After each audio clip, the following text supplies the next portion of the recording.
بسم اللہ الرحمن الرحیم۔ اللہ تبارک و تعالی نے ہمیں آزاد ملک عطا فرمایا۔ یقیناً پاکستان رب ذوالجلال خالق کائنات مالک کائنات کا بہت بڑا احسان ہے، مگر ہم اپنا جائزہ لیں کہ ہم نے اس نعمت کی کتنی قدر کی ہے۔ ہمارے علماء کرام نے پاکستان کے لیے جو قربانیاں دیں، تقریباً 30 لاکھ افراد انہوں نے اپنی جانوں کے نذرانے پیش کیے، شہید ہوئے۔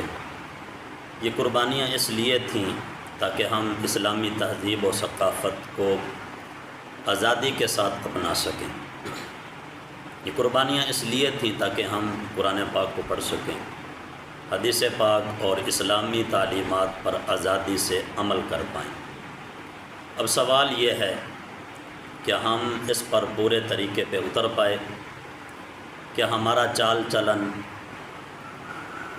ہمارے رنگ ڈھنگ، ہمارے طور طریقے اسلامی ہیں۔ پاکستان آزادی سے نمازیں پڑھنے کے لیے بنایا گیا تھا تاکہ ہم اللہ کی بارگاہ میں سجدہ کریں تو کوئی ہمیں روکے نہیں، کوئی رکاوٹ نہ ہو۔ تو اس لیے بنایا گیا پاکستان تاکہ نماز پڑھ سکیں۔ اب سوال یہ ہے کیا ہم نماز پڑھتے ہیں؟ پاکستان آزادی سے روزے رکھنے کے لیے بنایا گیا تاکہ اللہ نے جو حکم دیا ہے روزے رکھنے کا، اس حکم کو پورا کرنے میں ہمارے سامنے کوئی رکاوٹ موجود نہ ہو، لوگ ہمارا مذاق نہ بنائیں۔ اب سوال یہ ہے کیا ہم رمضان میں روزے رکھتے ہیں؟ پاکستان آزادی سے تلاوت کرنے کے لیے، آزادی سے قرآنی تعلیمات پر عمل کرنے، آزادی سے سنتیں اپنانے کے لیے بنایا گیا تھا۔ پاکستان اس لیے بنایا تھا تاکہ جب ہمارا دل کرے ہم قرآن کو پڑھیں، ہمیں کوئی روکنے والا نہ ہو، ہمارے ہاتھوں سے کوئی قرآن چھیننے والا نہ ہو۔ پاکستان اس لیے بنایا گیا تھا تاکہ قرآن جس طریقے پہ ہمیں چلنے کا حکم دیتا ہے، ہم کھل کر قرآن کے بتائے ہوئے طریقے پہ چل سکیں، ہمارے سامنے کوئی رکاوٹ نہ ہو۔ پاکستان اس لیے بنایا گیا تھا تاکہ ہم آزادی کے ساتھ رسول اللہ صلی اللہ علیہ وآلہ وسلم کی سنتوں کو اوپر عمل کر سکیں۔ اس لیے بنایا گیا تھا تاکہ ہم آزادی کے ساتھ داڑھی رکھ سکیں تو ہم پر کوئی اعتراض نہ کرے۔ ہم سنت کے مطابق اگر لباس پہنیں تو ہمارے اوپر کوئی انگلی نہ اٹھائے۔ ہم نماز پڑھیں، امامہ پہنیں، تسبیح ہاتھ میں اٹھائیں تو کوئی ہم پر طنز نہ کرے۔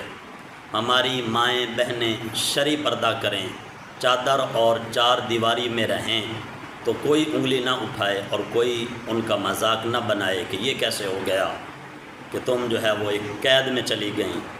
تو اس لیے پاکستان بنایا تھا۔ اب سوچنے کی اور سوال یہ ہے کہ جس وجہ سے ہم نے پاکستان بنایا تھا کیا ہم نے اس کے اوپر عمل کیا؟ ہم نے پاکستان اس لیے بنایا تھا تاکہ قرآن کے اوپر عمل کریں تو کتنا عمل کر لیا؟ پاکستان اس لیے بنایا تھا، 29 لاکھ شہداء نے اپنی جانوں کے نذرانے اس لیے پیش کیے تھے تاکہ سنتوں کے اوپر عمل کیا جائے، رسول اللہ صلی اللہ علیہ وآلہ وسلم کے قانون کے مطابق زندگی بسر کی جائے، حضور کی سنت کو رکھنے یعنی داڑھی کو رکھنے پر کوئی اعتراض نہ کرے۔ جس مقصد کے لیے بنایا گیا تھا کیا ہم یہ سب کرتے ہیں؟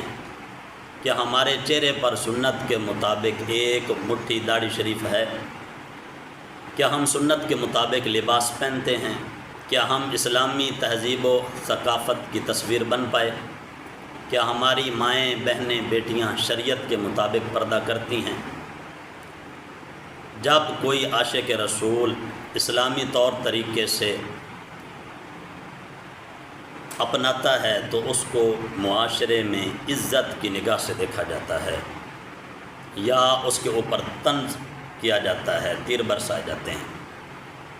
اب جن کو اللہ نے توفیق دی، جنہوں نے سنت رسول چہرے کے اوپر سجائی، اسلامی لباس پہنا، نمازیں پڑھتے ہیں، قرآن پاک کے اوپر جو ہے وہ عمل کیا، اور جن کو اللہ نے حیا عطا فرمایا کہ اپنی مائیں بہنیں بیٹیوں کو شرعی پردہ کرواتے ہیں۔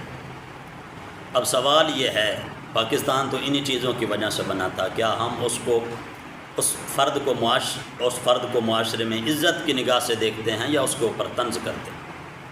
آج 77 سال ہونے کو ہیں، مگر مجموعی طور پر دیکھا جائے تو ہم